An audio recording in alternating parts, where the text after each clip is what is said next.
Radhe Radhe friends, जय श्री कृष्णा। कैसे हो आप सभी लोग? उम्मीद करती हूँ सभी अच्छे होंगे और कुशल मंगल से होंगे। आज की वीडियो में हम लोग बात करेंगे आंवला नवमी के बारे में। आंवला नवमी अथवा अक्षय नवमी कब मनाई जाती है, इसके विषय में हम लोग बात करने वाले हैं। तो वीडियो पसंद आएगी तो लाइक ज़रूर कीजिएगा और ढेर सारे कमेंट कीजिएगा। और चैनल को अभी तक आपने अगर सब्सक्राइब नहीं किया है तो मेरे चैनल को सब्सक्राइब कर लीजिएगा। रेड बटन पर क्लिक करिएगा, तो बिल्कुल फ्री है। और जो साथ में बेल आइकन रहता है उसको भी ऑल पर क्लिक कर दीजिएगा। तो आइए हम लोग आज जानेंगे कि आंवला नवमी कब है। आंवला नवमी या अक्षय नवमी कब है और क्यों मनाई जाती है और उसके महत्व क्या है। आंवला नवमी की कथा भी मैं आपको इसी वीडियो में सुनाऊंगी और उसका महत्व भी बताऊंगी। कार्तिक माह में हिंदू मान्यता के अनुसार बहुत से तीज त्यौहार मनाए जाते हैं। अलग अलग क्षेत्र में अलग अलग समुदाय के लोग त्यौहार मनाते हैं। दिवाली से शुभ कामों की शुरुआत हो जाती है। दिवाली में सभी व्यवसाय व्यस्त रहते हैं, तो इसके बाद लोग पूरे परिवार के साथ छुट्टियां मनाते हैं, पिकनिक में कहीं जाते हैं।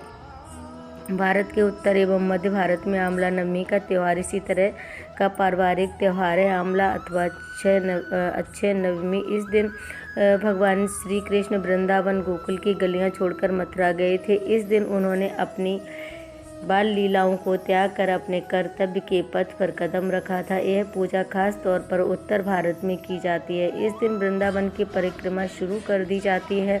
महिलाएं आंवला नवमी की पूजा पूरे विधि विधान के साथ करती हैं। यह पूजा संतान प्राप्ति एवं पारिवारिक सुख सुविधाओं के उद्देश्य से भी की जाती है। आंवला नवमी अथवा अक्षय नवमी कब मनाई जाती है?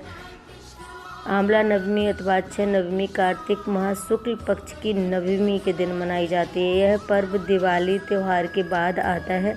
वर्ष 2022 में 2 नवंबर को मनाई जाएगी। इस दिन के साथ भारत के दक्षिण एवं पूर्व में जगतदात्री पूजा का महापर्व शुरू हो जाता है। यह पर्व भी बड़े जोरों शोरों से मनाया जाता है। आंवला या अक्षय नवमी पूजा की कथा का महत्व भी मैं आपको बताने वाली हूँ। तो उससे पहले हम लोग जानेंगे कि आंवला नवमी की पूजा हमें कैसे और कब, सामग्री क्या होती है। तो हमें ज़्यादा कुछ नहीं लेना है। फल फूल ले लेने हैं, धूप बत्ती अगरबत्ती ले लेनी है, दीपक ले लेना है देसी घी का, और अनाज ले लेना होगा। तुलसी के पत्ते ले लेने होंगे और कुमकुम, हल्दी, सिंदूर, अबीर, गुलाल, चंदन और चूड़ा भी लेना है। और उसके बाद नारियल भी ले लेना है अगर आप घट की स्थापना कर रही हैं तो। और मीठे गुलगुले, पुए और शहद भी ले लेना है। ये तो सामग्री हो गई। अक्षय नवमी को आंवला नवमी भी कहा जाता है। हर साल नवमी व्रत कार्तिक मास के शुक्ल पक्ष की नवमी तिथि को रखा जाता है। इस दिन आंवले के पेड़ की पूजा का विधान है। ऐसा इसलिए क्योंकि धार्मिक मान्यता है कि आंवले के वृक्ष में भगवान विष्णु स्वयं वास करते हैं। इसके साथ ही इस दिन लोग पवित्र नदियों में स्नान करने के पश्चात निर्धनों के बीच दान करते हैं। मान्यता अनुसार इस दिन दान स्नान करना बहुत ही शुभ माना जाता है। अक्षय नवमी के दिन यानी कि आंवला नवमी के दिन आंवले के वृक्ष की पूजा का बहुत ही ज़्यादा महत्व होता है। मान्यता है कि इस दिन आंवले की पूजा करने के साथ साथ भगवान विष्णु की कृपा भी होती है। ऐसे में आंवला नवमी यानी अक्षय नवमी को सुबह स्नान करके पवित्र वस्त्र धारण करें। शुभ मुहूर्त में चंदन, हल्दी, कुमकुम से आंवले के वृक्ष की पूजा करें। इसके बाद आंवले के पेड़ में गाय का कच्चा दूध अर्पित करें। इसके बाद आंवले के पेड़ की परिक्रमा करें। साथ ही पेड़ के तने में 8 बार कच्चा सूत या मौली लपेटें। पूजन के बाद आंवला नवमी की कथा पढ़ें या सुने। इसके बाद आंवला के पेड़ के नीचे ब्राह्मण को भोजन अवश्य कराएं। ब्राह्मण भोजन के बाद उन्हें कुछ दक्षिणा देकर आदर पूर्वक उनको विदा करें। अक्षय नवमी तिथि की शुरुआत हो रही है 1 नवंबर को रात्रि 11:04 से। अक्षय नवमी की तिथि का समापन होगा 2 नवंबर को रात्रि 9:09 पर। अक्षय पूजा नवमी का शुभ मुहूर्त रहेगा 6:34 से लेकर 12:04 तक। तो अब आइए मैं आपको कथा सुना देती हूँ। अक्षय नवमी की कथा क्या है और कैसे है वो मैं आपको सुनाती हूँ। एक व्यापारी और उसकी पत्नी जो कि काशी में रहते थे, उनकी कोई संतान नहीं थी। इसी कारण व्यापारी की पत्नी हमेशा दुखी सी रहती थी और उसका स्वभाव भी चिड़चिड़ा हो गया था। एक दिन उसे किसी ने कहा कि अगर वो संतान चाहती है तो वो किसी जीवित बच्चे की बलि भैरव बाबा के सामने दे दे, इससे उसको संतान प्राप्ति होगी। उसने यह बात अपने पति से कही, लेकिन पति को यह बात फूटी आँख न भाई।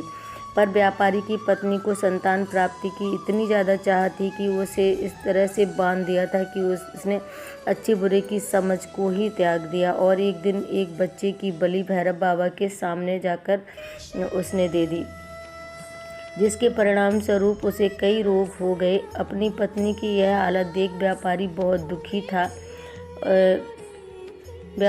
उसने इसका कारण पूछा, तब उसकी पत्नी ने बताया कि उसने एक बच्चे की बलि दी है, उसी के कारण ऐसा हुआ। यह सुनकर व्यापारी को बहुत क्रोध आया और उसने अपनी पत्नी को बहुत मारा, पर बाद में उसे अपनी पत्नी की दशा पर दया भी आ गई और उसने उसे सलाह दी कि वो अपने इस पाप की मुक्ति के लिए गंगा में स्नान करे और सच्चे मन से प्रार्थना करे। व्यापारी की पत्नी ने वही किया। कई दिनों तक गंगा स्नान किया और तट पर पूरी श्रद्धा के साथ पूजा की। इससे प्रसन्न होकर गंगा माता ने एक बूढ़ी औरत के रूप में व्यापारी की पत्नी को दर्शन दिए और कहा कि शरीर के सारे विकार दूर करने के लिए वो कार्तिक मास का स्नान करें।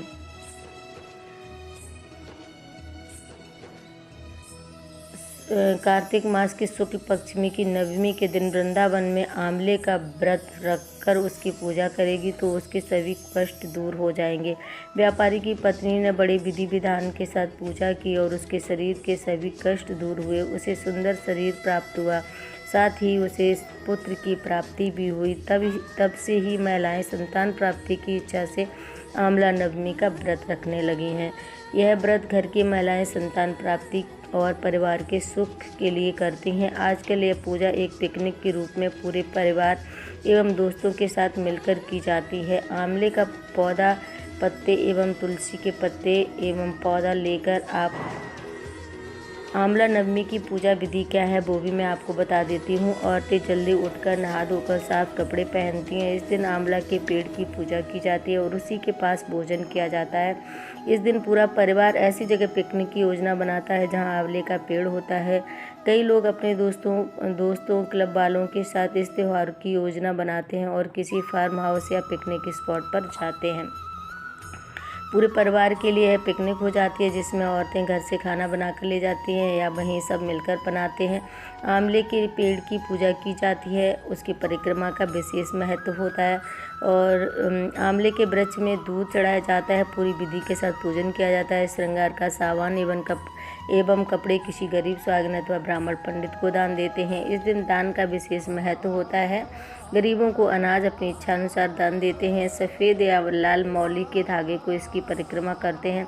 औरतें अपने अनुसार 8 या 108 परिक्रमा करती हैं। इस परिक्रमा में 8 या 108 की भी चीज़ चढ़ाई जाती है। इसमें बिंदी या टॉफ़ी लेती हैं, कोई चूड़ी या मेहंदी, सिंदूर आदि कोई भी सामान आप ले सकते हैं। सफ़ेद या लाल मौली के धागे से इसकी परिक्रमा करते हैं।